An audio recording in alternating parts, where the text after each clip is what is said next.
anyone has a question for Robyn, just raise your hand and we'll take them over. Dan? Hi, Robyn. Sorry for my tardiness. Oh, Jumping through hoops, getting ready to walk to Toronto from Dundas for the mental health week. I just caught your talk a little bit about the missing and murdered Aboriginal situation. Yeah. And I was wondering, I didn't quite catch your thoughts on why they are concentrating on the 1/3 instead of the whole problem. Because as I understand it, 1/3 of them are women and 2/3 are men. Yeah. I would love to give you a conclusive answer on why that happens.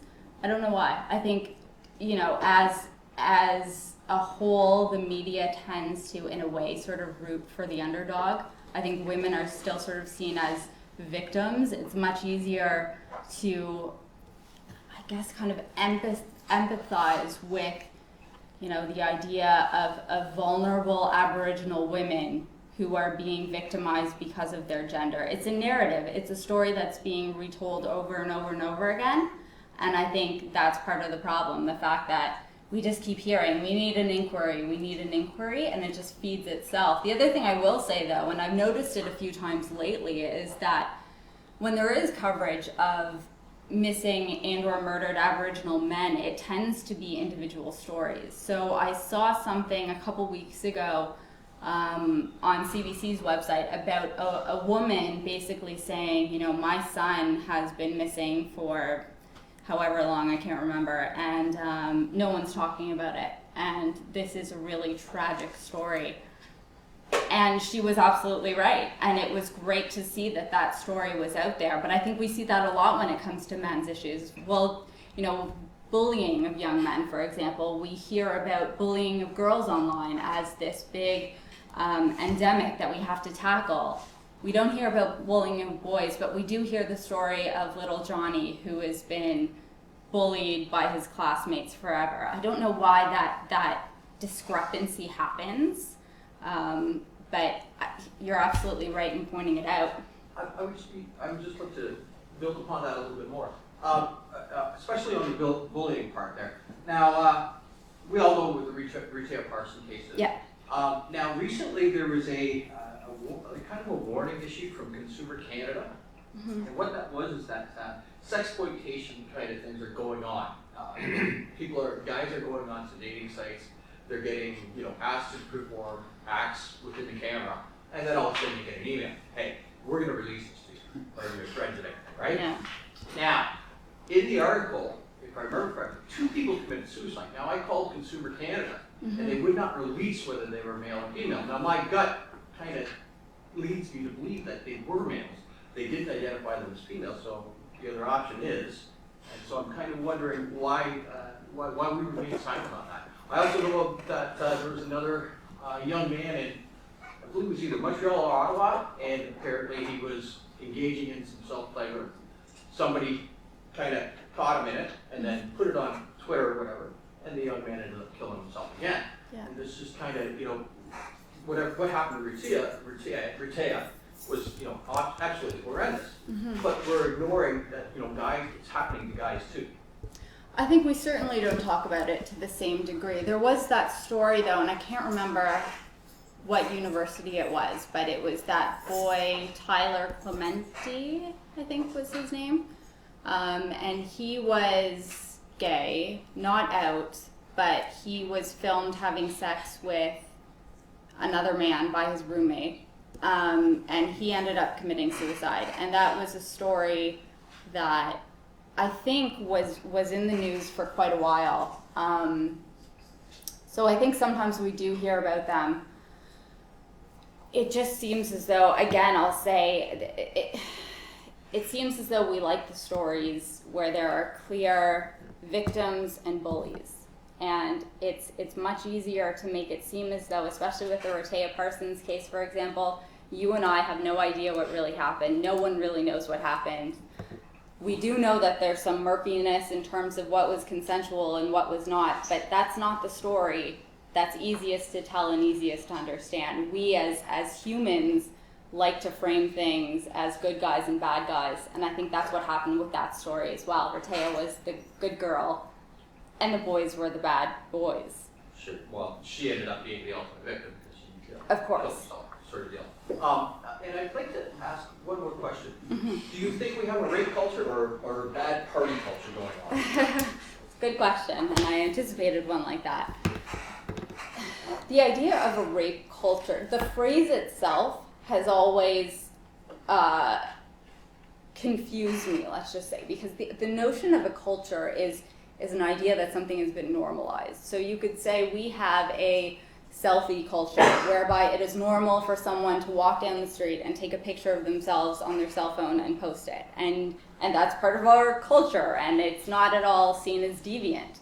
To say we have a rape culture implies that we have that our society functions in a way whereby it is normal to rape, and it is normal to see these acts that are absolutely atrocious as normal and not deviant, which I don't think is true. If you just look at Jian Ghomeshi, for example, as a very obvious, big media story, what he did, whatever you think about what he did or what the accusations, there's no question that he was maligned and ostracized, perhaps deservedly so, but there's no way that we tolerated that. Society did not tolerate that. And even if you consider rape culture to be something whereby, okay, it might not go as far as we tolerate rape, but we definitely tolerate, joking about rape, or we tolerate, making light of rape.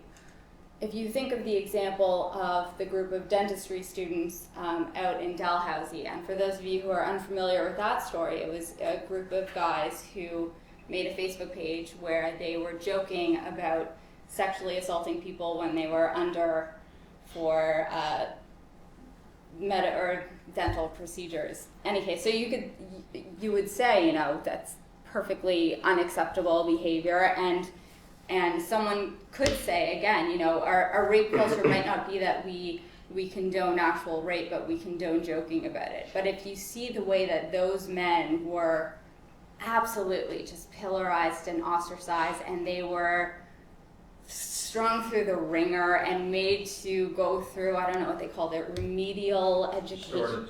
Restorative justice, that was it.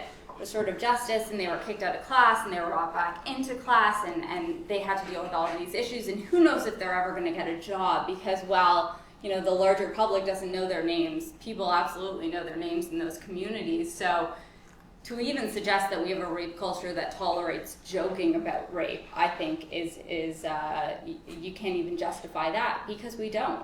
When those things happen, the people, the culprits, are absolutely ostracized and seen as just deviants of society. So that would be my answer to that. Building up on one more thing. What about the University of Ottawa hockey team?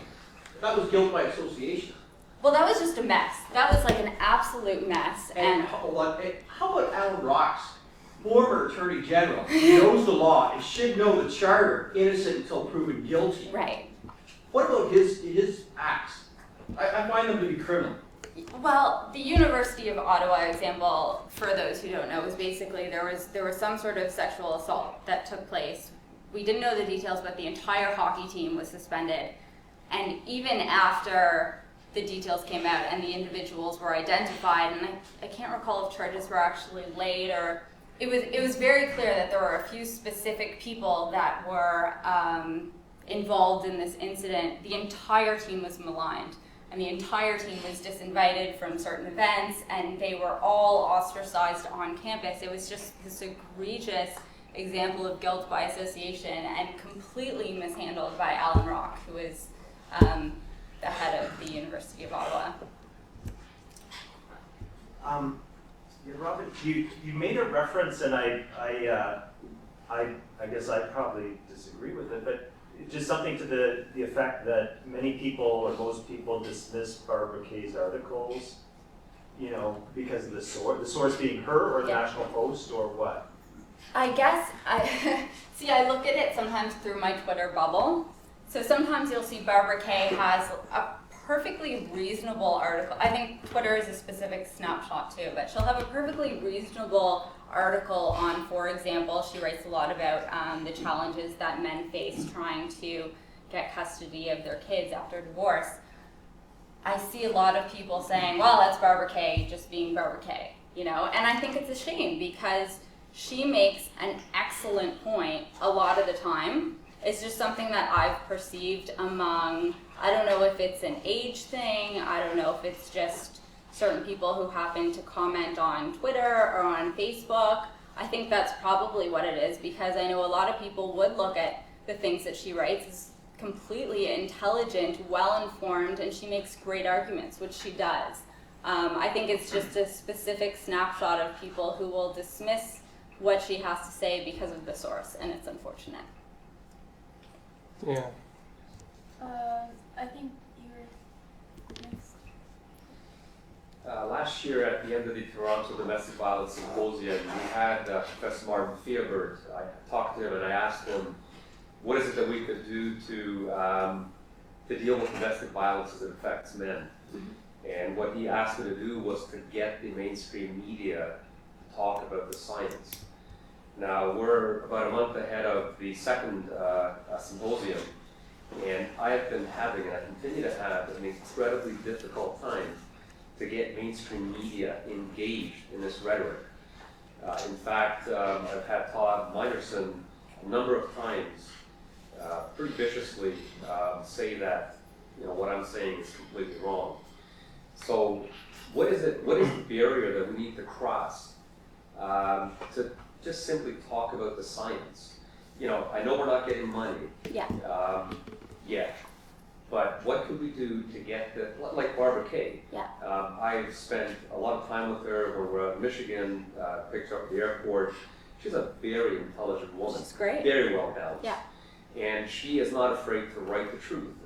Like the Rethea Parson case, she wrote it as the facts were. I do know that she gets a lot of hate mail. She does. So it's tough for her. But what do you suggest that we could do to break this barrier? I don't know why there is this silence. Are media people afraid of speaking this science because of the backlash that I'm getting? Honestly, I think that's part of it. I mean, coming here today, for example, I had a few people send me letters saying, why are you going to talk to that hate group? Like, what are you going to, like, what, I can't remember exactly what it was, but like typical misogynistic group going to talk about, you know, there are some people who no matter what you have to say, and no one really had any idea what I had to say here today, but I got those letters anyway saying, you know. We're not very hateful, are we? Yeah, I know, you've just been throwing it at me all night. But, I mean, I would love to say that there's an easy solution to that, but there isn't. I think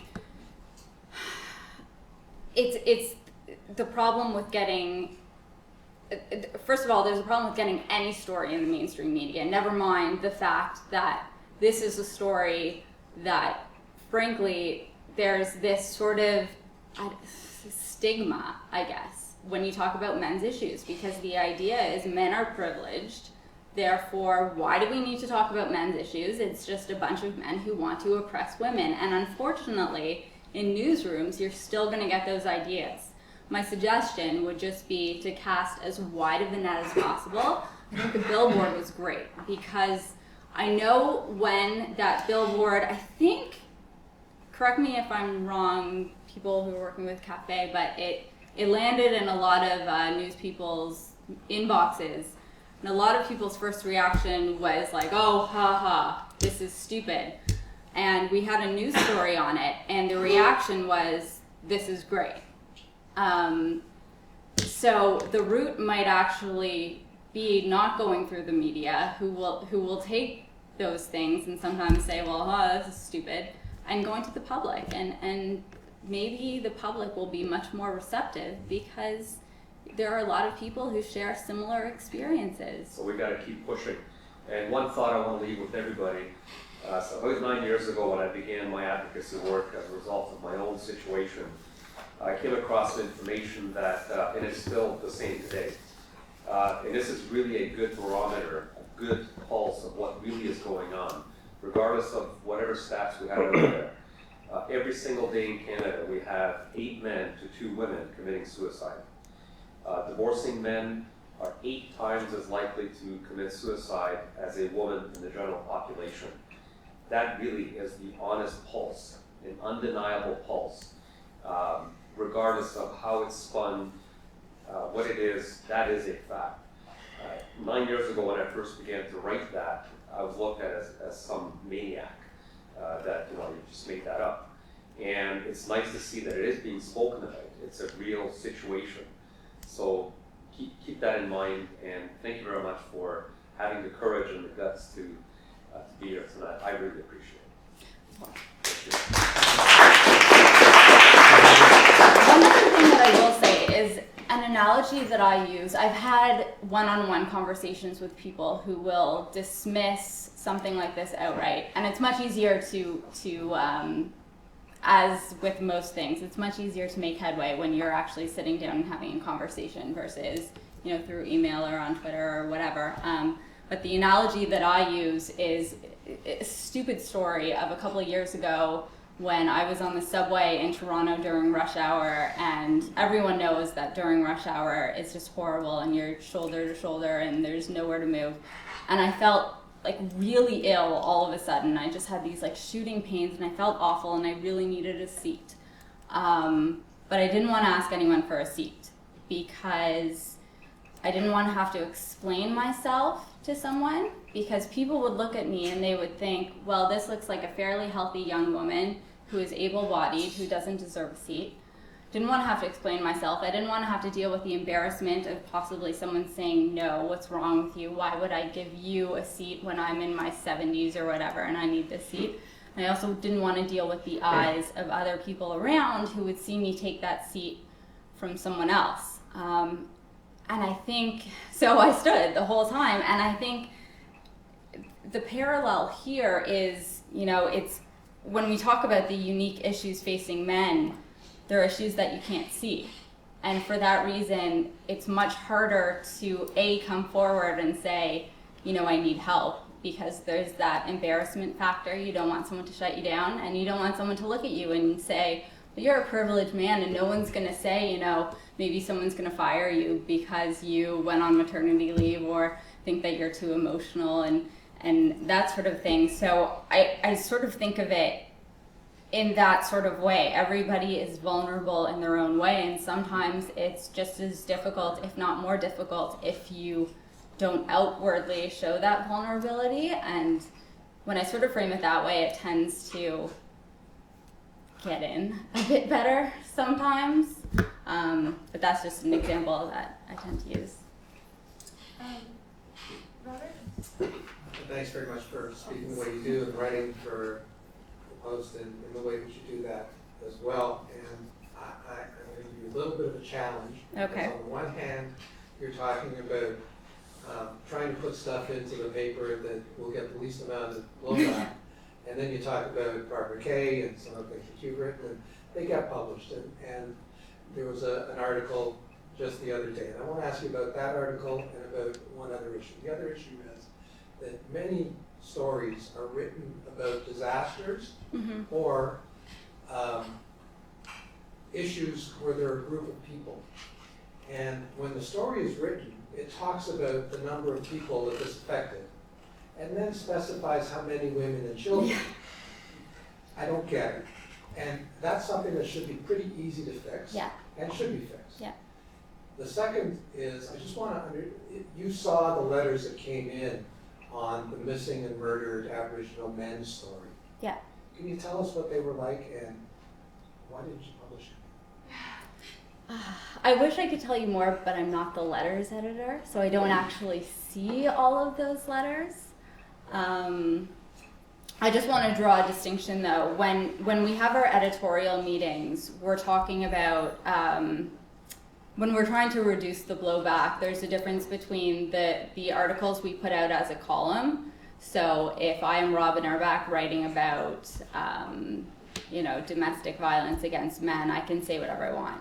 If I am Robyn Urback writing behind the National Post editorial board, there are all sorts of issues with other editors and the publisher and all these other sorts of things that sometimes can pose a barrier to actually getting to the heart of what you want to say. So, I mean, personally speaking, I'd much rather write under my own byline, because if I'm going to get the hate mail or get whatever, then I will take that. But there are definitely challenges when you're writing under the editorial board, because the idea is you're writing under the voice of the paper, and there are challenges when you do that. My understanding in terms of the letters that did come in after the story about missing and murdered Aboriginal men was that a lot of people were kind of saying, like, yeah, like, let's talk about this.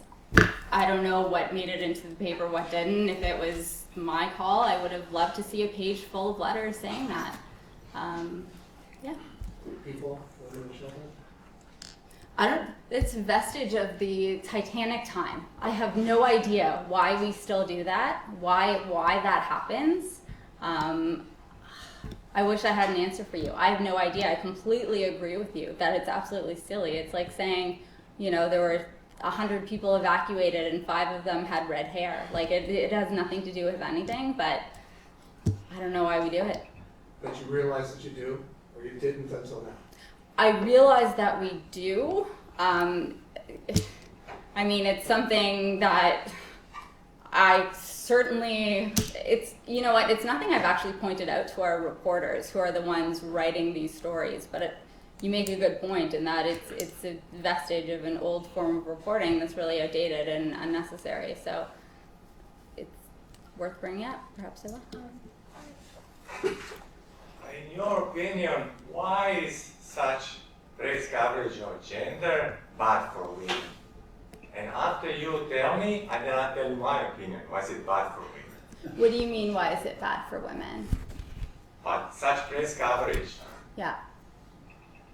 that projects image of women being privileged. Why is it bad for women? Why is it bad that... Yeah. that How women suffer because of that? Why do women suffer? Because Yes, we... because of such press coverage. Why don't you tell me your opinion first, and then I'll have a better idea of what... Women suffer because this coverage encourages women to abuse men. And if women abuse men, they abuse other women, because all men belong to other women too. So women abuse themselves. Well, I would say I don't know the last time I've read an article telling women to go abuse their husbands, but I will say that coverage of women's issues oftentimes perpetuates the idea that women are victims of society, or victims of their husbands, or victims of a patriarchy, or victims of a systemic workplace environment that keeps women down. I don't think that's helpful, because it just perpetuates this idea that women are victims. Yeah, women lose respect for men, and women feel very powerful, and they say, okay, let's abuse men. But by doing this, women are hurting other women, actually, because all men belong to 3 groups of women. They belong to women in their family of origin, like their mother, sister, and so on. Belong to women who are in intimate relationships with men. These are the wives, the girlfriends, and so on. And women who depend on men for survival. These are women who receive child support, spousal support. Women who eat corn and all other grains harvested by men, meat, fish, who live in houses built by men, who use electricity and water. All these women suffer.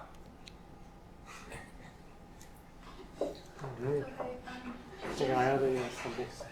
Yeah, it's obviously there's unequal representation in media, and it's not always about disaster. I noticed there is a deliberate attempt of social engineering in the media and the main media in Canada. I'll give you an example. During the Olympic 2010 Vancouver, I was working night shift, and in the morning I had a lot of time to watch TV, and I noticed the CTV that they had the right to do. They were covering almost, I did a statistic of that, close to 80% women competition and less than 20% of men competition. I got even actually to the point that I got upset. I wrote a letter, an email to CRTC And then after a few months, I got a reply that, I'm surprised you got a reply. Yeah, no, but the thing is, they replied, said it is our responsibility to reply to you, but we submit the copy of your email to CTV. They will have to actually to write to you, which I never got the reply. And this is this attempt of social engineering, dominating the agenda, dominating the narrative. This is not this is a political this is a political decision, and it's done at the very top of the institution. It's not always about the little boy doesn't get attention. It's about the building a foundation for discrimination. Negative discrimination. It's not about we are not necessarily for one way or other. We don't want to get we get 5% more of women. No. Yeah. But if you go for the social engineering of the society, we don't know and we don't know because unconsciously we reply to this thing. We reply, and automatically you get more sympathy for the girl than you get for boys.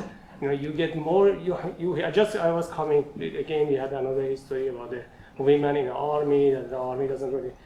So this attempt for social engineering, I think this is a major problem, and it's very subtle. You've got to have to be extremely sophisticated to understand how it is going down.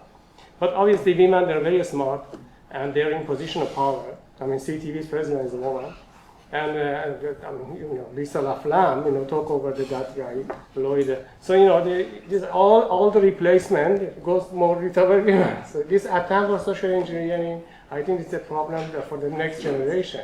But if we don't address it now, we're not never going to get it done. I think there's this definite awareness, especially when you're talking about TV media and broadcasting, to try and get equal numbers. And you see it all the time, CBC being called out for having a male panel or having a panel of certain people who all look the same. And media organizations are very, very aware of not wanting to present themselves as overly male. They don't want to subject themselves to that. A good example of that is Steve Paikin at The Agenda, who wrote a blog post 6 months ago, a year ago or something, and he basically said, we really try to get more women on TV with us, but oftentimes they say no for whatever reason, and he was just slaughtered. Like, the poor guy was. And he wrote this very earnest blog post saying, we really try. I would love to have more women experts, but for whatever reason, they say no. And we're trying to implement this quota system, which I don't agree with, but that's another topic. So these organizations are very, very aware of it, and they don't want to be subject to accusations of overly male coverage, overly male panelists, overly male subjects. And I think you're right in sort of observing that there's this overkill, if you will, that they're way overshooting, if possible, to try and avoid those accusations. Okay, so we'll take a couple more questions, okay? Go ahead. Yeah, you mentioned the blowback in the beginning of your talk. I'm just wondering what blowback exactly are these news organizations afraid of? Because you also talked about how you read the comments. Yeah. And that's something that I do as well. Mm-hmm. Often I'll skim the articles because you usually get the bias in the first paragraph, babies, all this kind of stuff. And you go down to the comments and they're often overwhelmingly against the negative anti-male bias. And I see that in a lot of different webliners in the UK, in the US, and Canada. And I'm just wondering, with so much, it seems, at least with the comments, there's so much support online for these kinds of, or lack of support for anti-maleness and then support for these issues. What are they afraid of? Particularly the National Post, which I'm sure is not, left-wing, is very outspoken about their ideas, and the National Post must get a lot of blowback anyways. Yeah. What are they afraid of? I can't speak to what the organization itself, the organization itself is always afraid of going under. Like, that is a perpetual, you don't want to piss people off to the point that they're canceling their subscriptions or they're, in some way it affects the bottom line. So that's as much as I can say to what the organization is afraid of. What I can say in terms of what the actual individual journalist is afraid of, it's, for all the comments that you will see at the bottom of the article saying, this is completely reasonable, you know, men need support, we need, you know, this is a great idea to have a resource center for men.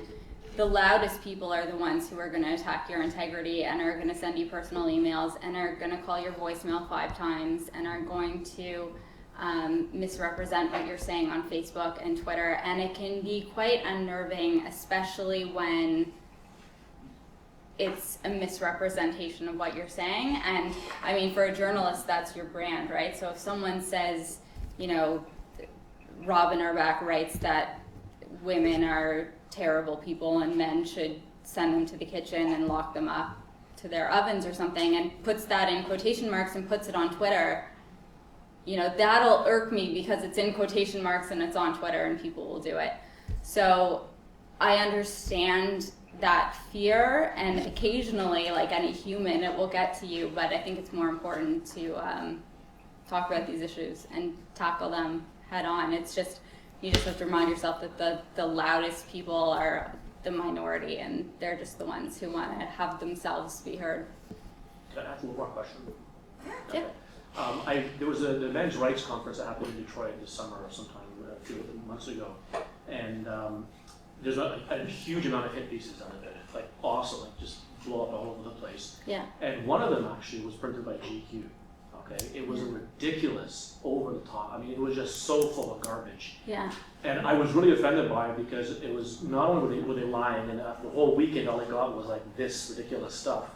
Like a Canadian senator, a female senator was there. I mean, there's just, and I didn't know who to write to. I wanted to write complaints. Yeah. But these big organizations like National Post, Toronto Star, GQ, Time Magazine, who do we write these letters of complaint to? Honestly, I would say your best way of airing your complaint is writing your complaint on Facebook and sharing it with everybody you know. Because it's funny how those things, if you send a letter to the editor, the letters editor might say, well, whatever, like in the pile. But enough people sort of notice. And it's interesting that you mentioned that, because when Cafe printed their billboard, I read a story about it in Vice, the Canadian version of Vice, which was hilarious and infuriating and hilarious. It was this total hit job. And there was a single line in there that said, like, we should not minimize the experiences of men who have been in abusive relationships. And the whole piece is about making fun of men crying about being beaten up by their wives.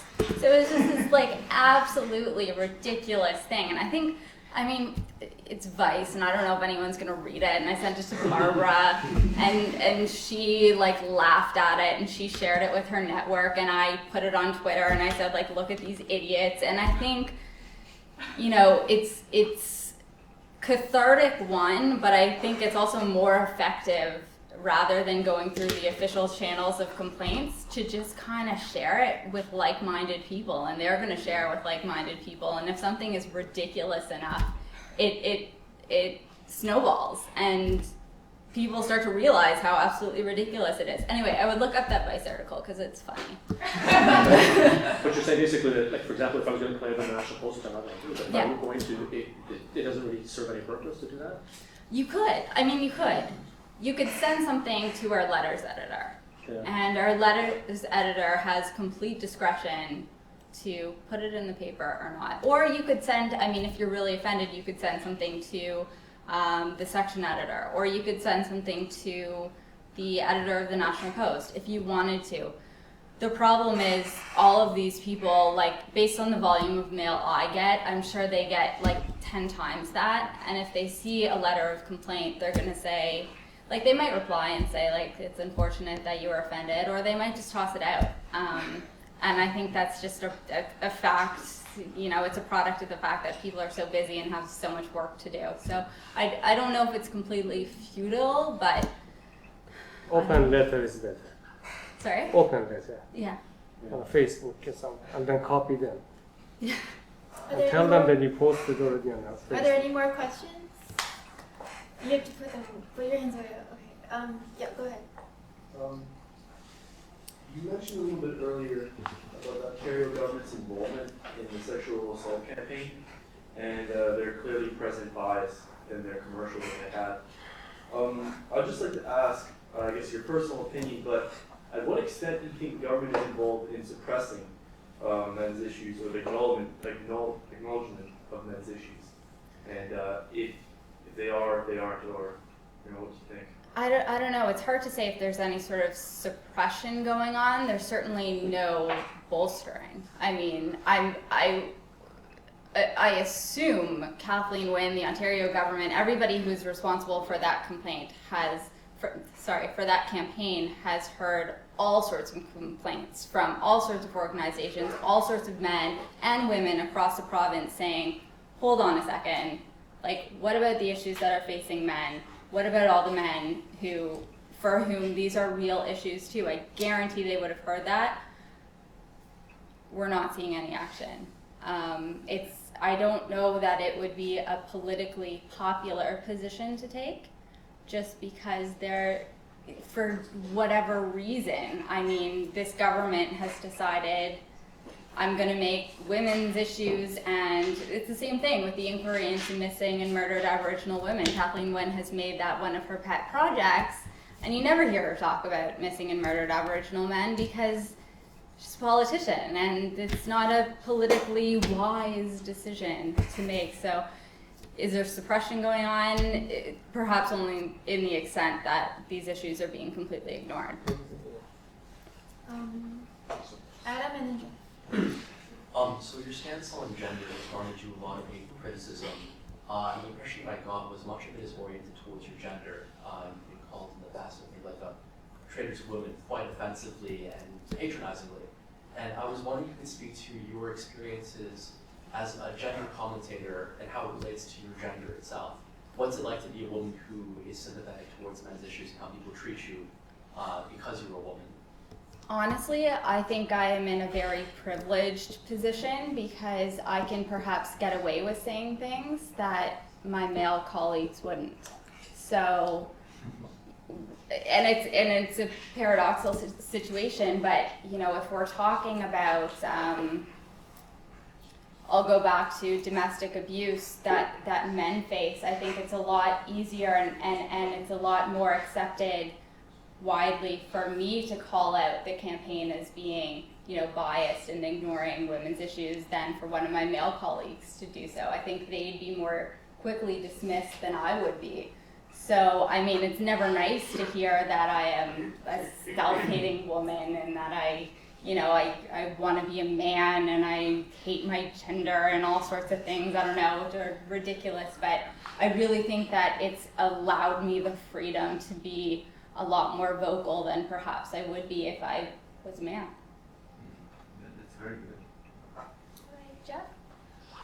When it comes to the blowback and the bullying and harassment that sometimes journalists or other people will receive or might receive for speaking the truth in their mind, do you think that sometimes the fear is just sort of pumping itself up? It's based on not that much, and that maybe some of these activists have more bark than bite, and perhaps we have nothing to fear but fear itself in a sense, and if we could just deflate some of that fear, there wouldn't be so much to worry about. Oh, for sure. And I think, and sometimes I remind myself of this too, that it's a small circle of people. It's kind of like a circle jerk of people who, think that this whole thing is stupid and think that, I hate women and that I think misogyny is great. And they're all yelling at each other and they're all retweeting each other. And it's really not that widespread. It just seems like it's so big and occasionally you do see, I know some of your events have been protested and there's been actual people coming trying to shut down events, which seems like a bad thing, but in a way is a great thing because it brings much more attention to what's going on and it just puts that hypocrisy on display. So when that does happen, I think it's great. Get it on video, put it on YouTube, everyone will share it, and it'll just point out the ignorance and the hypocrisy of the people who are actually doing it. Big red. Yeah. Okay, so maybe just one more question. So I just wanted to speak about that. If you're a woman who speaks up about men's issues, I volunteer in some women's places and I volunteer in a soup kitchen for homeless men, and it's dangerous to bring up men's issues in a women's place. it's dangerous unless you're famous. It's not safe. I mean, I suppress what I have to say because I might get. Well, I don't know. It's just not safe. And I'm a mother of 3 boys, and I have a husband, and real life issues, and I can't. There is safety in numbers, though. There are no numbers. If I could speak to that, I think we really need to cross this barrier of this fear. Because the worst thing that we could do is to remain silent. Nobody will know, like you had mentioned, that there's something wrong unless we say so. So we need to watch each other's backs. And you should not, in Canada, where we have freedoms under the Charter guaranteed to us, that you need to fear about speaking about something that you know and see that is a problem. I share the issues through email to various, I haven't shared it to the National Post, but I have my little group of media that I send I call it my Life in Toronto thing. And, you know, I try and advocate, but to actually go in amongst women and have this conversation, you know, I get looked at like, are you crazy? What's wrong with you? Why would you talk about men's issues? Women are so much more important. So it's a serious issue because I want my boys, I have 3 of them, I want them to grow up in a different world. I have one comment to make in relation to the question over there. What's the role of government in this? Is that last time we came for another session of the cafe, we were talking about the employment discrimination. And there is a politician, obviously they don't want to talk about it because it's not popular at this point. But we have, at the federal level, we have a law called that discriminate, it does positive discrimination against women. And they call it protected group, which include women, aboriginal people, people with disability, and visible minorities as a group that they have a priority to get any employment, whether it's a private or. So my argument was last time, I said, well, why no politician come forward and say, look, now a white woman, I'm not talking about visible minority, I'm talking about people with disability, I'm not talking about the aboriginal woman. I'm talking the white educated woman, why they still have to be under protection of the protected group? Because they apparently they can face off their own challenges, right? So no politician, I even raised it with a couple of politicians that I know.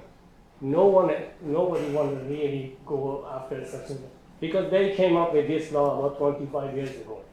And since past 25 years, the women's status in terms of employment improved significantly. And often at the expenses of the boys and men. Not men necessarily boys now, because now we have a 14% unemployment in the youth here, educated youth. But we still have this kind of law that no politician want to raise it at the federal or provincial level. Okay, so we'll take one last question. Maybe we'll take one last comment and then we'll wrap. Go ahead. Ethan. It was a bit of a question, hopefully it'll be short. I was just wondering, I think a lot of people nowadays are looking towards alternative kind of media, looking for the internet and blogs rather than necessarily mainstream popular media to find connected voices and a lot of communications happening. Are you in this major media? What do you think of these kind of underground groups, these internet groups? Are you reading them, listening to them, seeing if that's changing any perspective on the larger media? Is it kind of like in general at the start, a lot of these places going, haha, these groups are not getting anywhere? Jessica Valenti, they fight back a lot on this. I'm just kind of curious. Well, there's this, what dominates it is journalists are always afraid for their jobs, so they hate to see alternate media getting any movement because they think, oh crap, there goes my job. Which is a legitimate concern, but I think it depends on the niche issue. Like, for certain issues, I find it fascinating to go to these blogs because that's where so much of the conversation happens. And I know a lot of journalists too. I mean, just within the editorial board, one of my colleagues is like a gun, I don't know what you call it, aficionado. I don't want to make him sound gun enthusiast. There you go.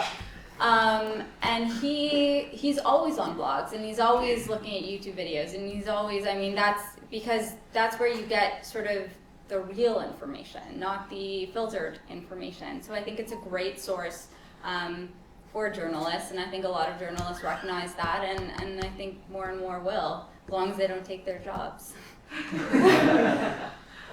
Okay, so are you okay? Whatever your time schedule. Okay, well, maybe we'll wrap up. And Okay. if you do have questions and comments, just come to the front after, and we'll have a chat later. Also, if you haven't give up my signed email. up, maybe We'll chat. maybe something like that, so we can keep the conversation going. Also, if you haven't signed up for email notifications of our events for the UTMIAS, please come see me, and we'll sign you up. There are also clipboards around, so you can sign your email there and your name as well. So Justin is signaling that Dan has something to talk about. Thank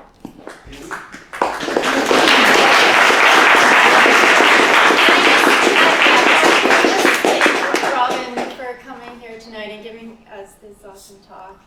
And just thank her for being here.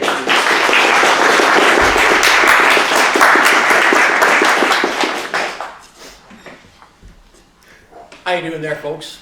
For those of you who don't know me, I'm known as Danny Boy, CDN MRA. I'm also known as the One Dan Army. And I like to be a bit of an advocate. Small. I might call out horse crap when I see it. This year, for the first time that I'm aware of, in 64 years of mental health weeks, it's dedicated, the theme is men and boys, and there's a very good reason for that. Men make up at least 76% of all suicides for all age groups, but there are two peaks, 20 years old and around 50 years old. So where they make about 80% of all suicides. So what in essence we are doing is we are burying our sons and our fathers. Now we as a nation cannot do that to our half the human race. So when I heard about this, I started formulating a plan to do some activism, some Danny Boy activism. So what I've decided to do is I'm going to walk from Dundas, Ontario to Toronto.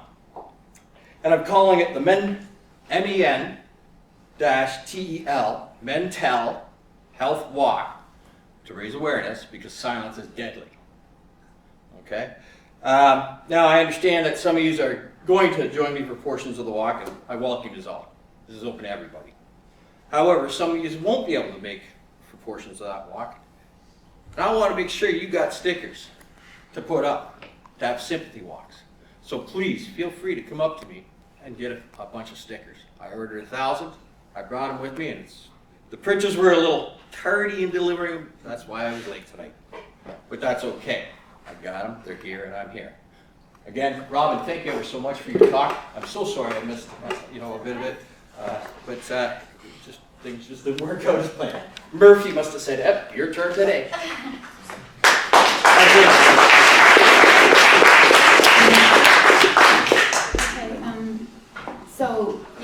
Thank you, Dan. That's a very courageous thing you're doing, and we wish you all the best with your walk. Like I said, if you haven't signed up for its email updates, please come see me. And next month we'll have David Shackleton talk about men's issues, and you'll hear more about that through email if you sign up with me. Okay, thank you for joining us tonight, and have yourself a great evening.